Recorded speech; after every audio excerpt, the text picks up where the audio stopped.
12 তারিখের নির্বাচনে ভোট দিতে হলে প্রথমে আমাদেরকে জানতে হবে যে আমি কোন কেন্দ্রে গিয়ে ভোট দিব।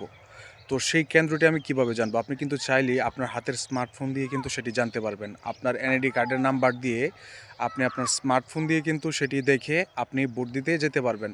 যদি এটি আগে দেখে যান সেক্ষেত্রে আপনাকে এত দৌড়াদৌড়ি করতে হবে না, খোঁজাখুঁজি করতে হবে না, সময় অপচয় হবে না। আপনি আগেই স্মার্টফোন দিয়ে দেখে সময় মতো গিয়ে ভোট দিয়ে আসতে পারবেন। তো আপনি কিভাবে দেখবেন? আপনার হাতের স্মার্টফোনটি দিয়ে। আমি আপনাদেরকে সেই প্রসেসটাই দেখায় দিচ্ছি। প্রথমে আমি প্লে স্টোরে যাব। প্লে স্টোরে গিয়ে সার্চ বারে লিখব স্মার্ট ইলেকশন।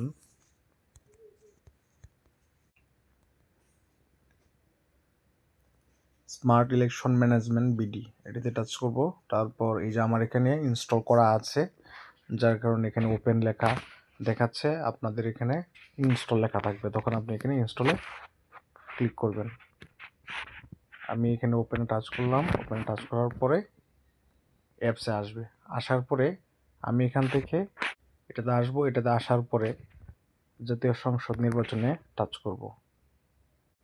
জাতীয় সংসদ নির্বাচনে টাচ করার পরে এখানে আমি এর আগে একটা এনআইডি কার্ড দিয়ে তার তথ্য দেখেছিলাম, যার কারণে এটা এখানে দেখাচ্ছে।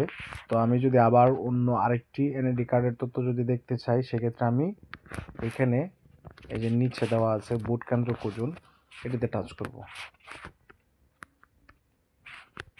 টাচ করার পরে এখানে প্রথমে এনআইডি নাম্বার, তারপরে জন্ম তারিখ, তারপরে এখানে সার্চে টাচ করব।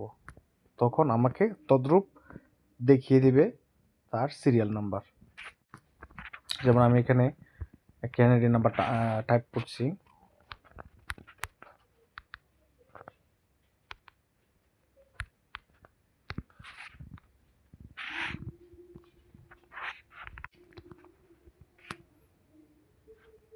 টাইপ করার পরে আমি এখানে সার্চে টাচ করব।